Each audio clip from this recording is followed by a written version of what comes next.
persekutuan di rumah Jalan Sungabalei. Pada saat itu kita masih kontrak rumah itu dan sempat ibadah kira lebih 10 kali kali ya. Iya. Karena bertambahnya jemaat baik simpatisan maupun jemaat tetap yang saat itu jemaat GKKA yang tinggal di Donggala itu tetap mengaku sebagai jemaat GKKA. Jadi waktu pindah ke Palu, bekerja di Palu, kami himpun semua itu, akhirnya kontrak rumah di Jalan Nokilalaki. Sebelum di Nokilalaki itu di Rumah Makan Silver. Kita sempat persekutuan hari Minggu itu beberapa kali. Tetapi karena Rumah Makan Silver itu dia adalah rumah makan yang menjual makanan pada pagi hari jam 10 ke atas. Jadi kita merasa mungkin nanti akan mengganggu usaha mereka. Ya begitu ya. Iya. Jadi kebetulan kita punya pendatua dari GKKA Makassar, Pak Bun, Pendeta Bun, itu berkunjung ke Palu karena mendengar kita sudah mulai adakan ibadah. Jadi beliau datang ketemu sama suami saya, terus mereka sempat ketemu sama pendeta di GKI, yaitu Pak Charles Kemasi ya. Sebelum kita melakukan lebih jauh, kita apakah istilahnya apa? Sowan begitu ya, bahwa mungkin kita GKKA akan ada di Palu. Dan itu pada waktu itu Pak Charles Kemasi memberikan satu dorongan lagi ya, malahan ya, bahwa oh bagus.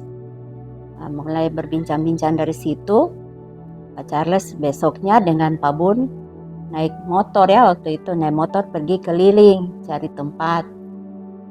Ya tidak tahu bagaimana, siapa juga yang kasih ketemu itu tempat, mungkin Pak Charles lebih tahu.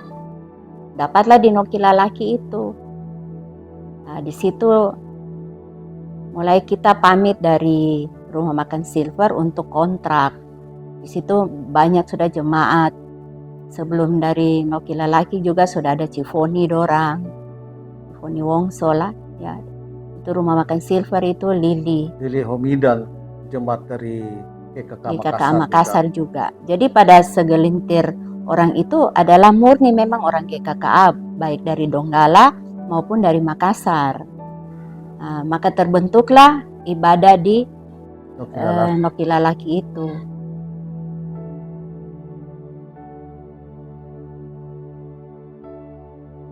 Kita mulai dari jemaat 10 orang barangkali. Betul. Ya, kalau waktu masih persekutuan itu kita dilayani sama Ibu Sri. Dia itu hamba Tuhan Donggala. Tapi pada waktu itu banyak teman-teman dari Donggala yang tinggal di Palu. Jadi kita minta Ibu Sri kalau bisa layani kita persekutuan doa untuk mengakrabkan GKKA, teman-teman GKKA. Jadi kalau tidak salah itu 1 bulan cuma 2 kali gitu ya. Dia datang, tidak rutin tiap minggu. Kebetulan dia itu punya suami kerja di Pertamina. Ya, kerja di Pertamina, jadi dekat ke Palu juga. Jadi kalau sore-sore kita pulang kantor, ya kita bikin persekutuan. Sesudah Ibu Sri waktu pindah di Rumah Makan Silver itu sudah ada Palawai. Palawai juga adalah hamba Tuhan dari Donggala. Melayani kami juga setiap minggu itu datang, pulang pergi ya. Sudah Pak Yamin Atok juga bantu-bantu. Ya. Jika Pak Lawai ada halangan. Terus dengan perjalanan waktu kita dilayani oleh Pak Pendeta yang Fantius Tulai. Pada saat itu juga masih evangelis. Dilanjutkan sama Pak Immanuel T. Selanjutnya William Dima. Setelah William Dima itu sudah Pak Yosafat. Iya, Pak Yosafat 15 tahun ya. Iya kurang lebih ya. 15 tahun. Itu kita sudah jadi jemaat di. Ya waktu Pak Tulai GKK Palu menjadi jemaat. Oh ya, baru teringat juga sama Pak Is, Pak Yakub, sama Ibu Nisma. Itu tidak bisa dilupakan karena mereka itu termasuk hamba Tuhan yang cukup lama juga bersama kita. Ya, Ibu Lanjarsari juga dengan Pak Feni Pak Feni Saryawan. Saryawan. Majelis mula-mulanya Pak Freddy Hondoyo ketua majelis. Yang majelis lainnya saya sudah tidak ingat, tapi kalau bukan ketua ada Ibu Foni Wongso, Lianita Soputra, Alex Theodara, siapa lagi? Ancimbun. Itu mereka adalah majelis-majelis Mula-mula. awal. Dan guru sekolah minggu dibantu sama mamanya Johan, Ibu Somensen. Sesudah itu ya kita itu bergilir-bergilir karena cuma jemaat berapa orang kan, bendahara, sekretaris. Dari sejak awal berdirinya GKK sampai nanti Petra jadi ketua majelis, baru saya tidak difungsikan lagi.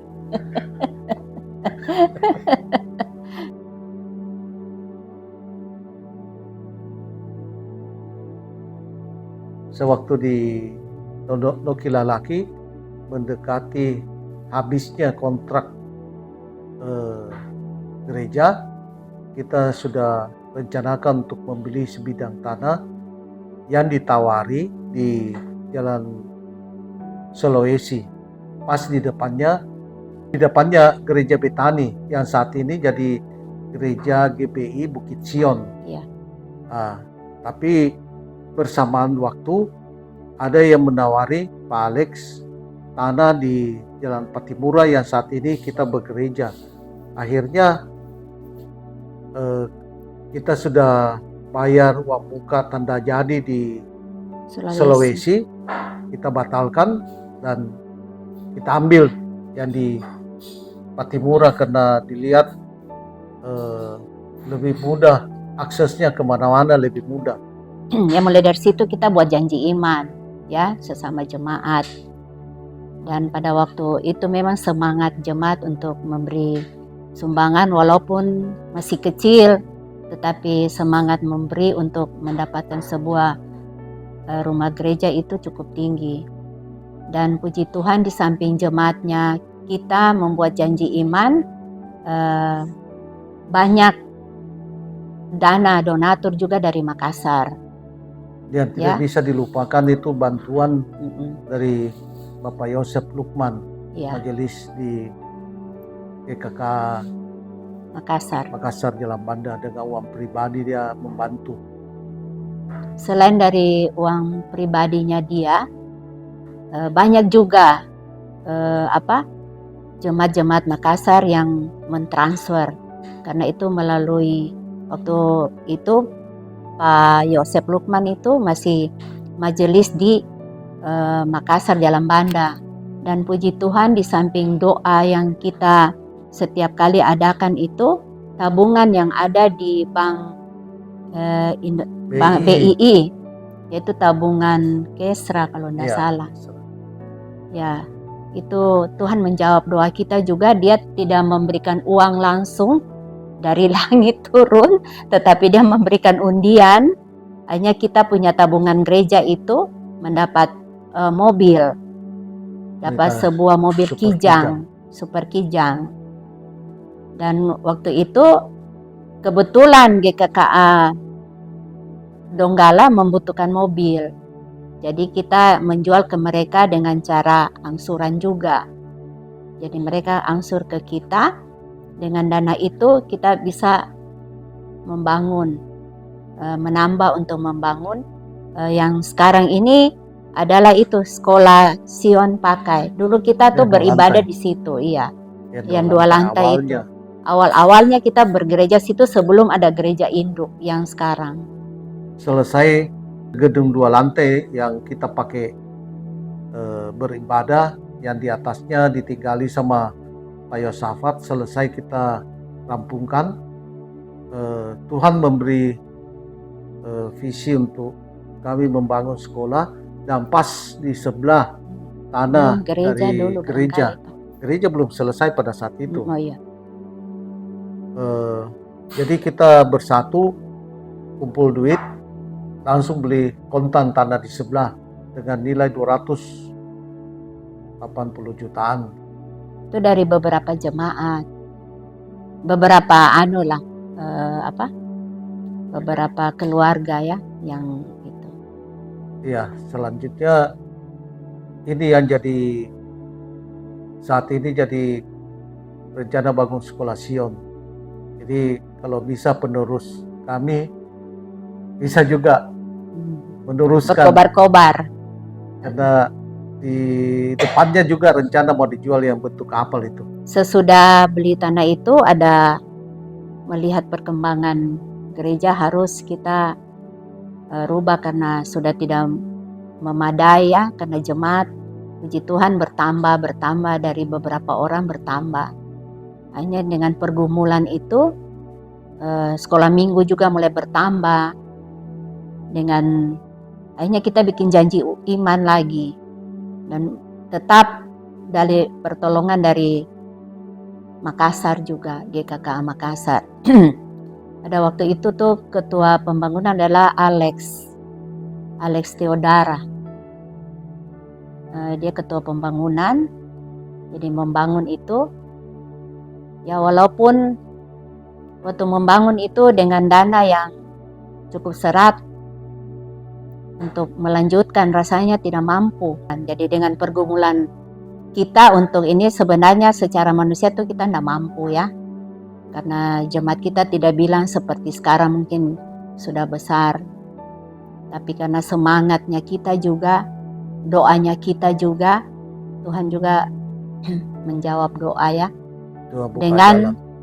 Dengan adanya tabungan kita, dana gereja itu kita simpan. Pada waktu itu memang saya bendahara pembangunan.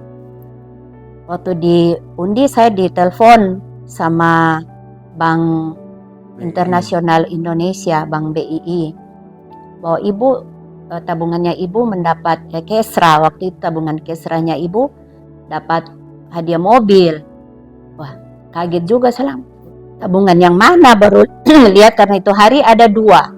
Saya punya pribadi, tabungan pribadi dengan tabungan gereja. Jadi dua-dua atas nama saya. Ya saya bilang, oh nomor yang ini bukan punya saya, punya gereja. Ya, jadi saya kasih tahu majelis kita mendapat mobil. Hanya tawari ke Donggala beli saya sehingga dapat mencukupi. Ya, tapi semua itu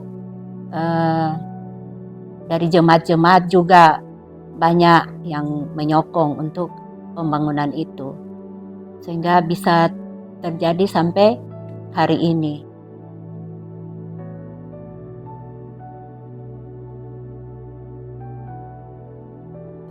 Perkembangan selama ini di gereja kita itu ada 6 cabang.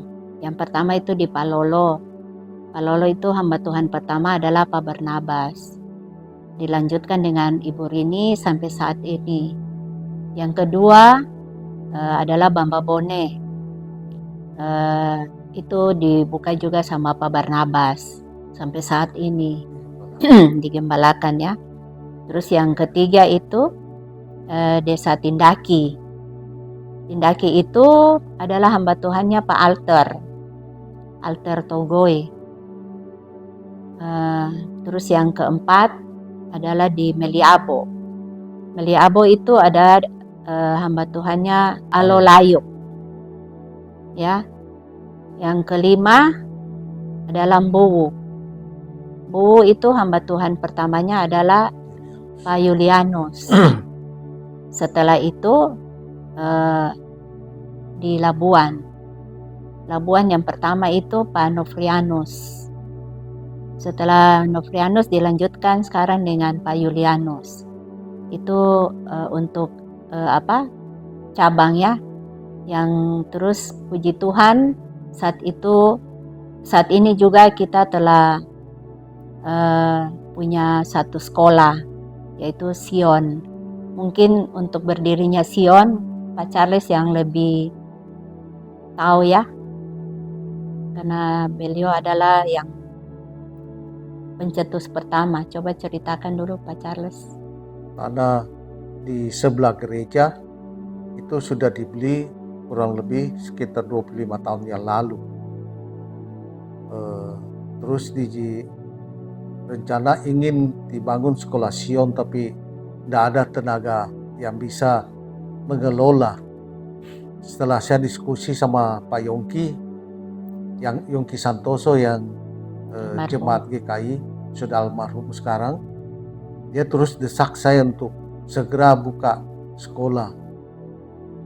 Dan terakhir kita ketemu bersama-sama di Ampana, dia ingatkan, ayo bangun cepat sekolah, nanti saya bantu sepenuh hati. Setelah kembali dari Ampana, saya sampaikan ke teman-teman, langsung kita segera mengumpul teman-teman dan membentuk ketua panitia pembangunan. Itu pada saat itu yang jadi ketua terpilih Pak Hengki Tasijawa. Terus kita panggil Pak Erol juga yang dari Makassar, dan berjalan sampai saat ini. Syukur kepada Tuhan, Tuhan terus memimpin walaupun uang kasnya pas-pasan, tapi saat ini bisa menyelesaikan 6 kelas yang segera menyusul 3 kelas di atasnya. Demikian.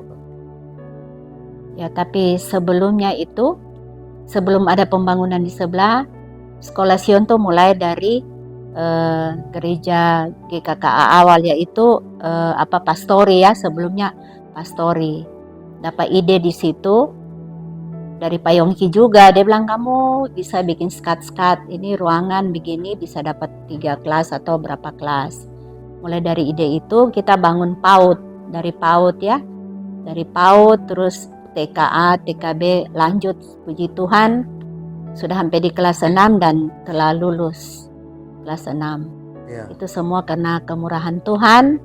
Tuhan sudah sertai sampai saat ini. Semoga Sion bisa berjalan sampai di tingkat SMA. Itu kerinduan kami. Yang sisanya mungkin dari teman-teman sekalian, saudara-saudara sekalian yang generasi muda, ayo maju. Songsong masa depan yang lebih dari hari ini. Puji Tuhan.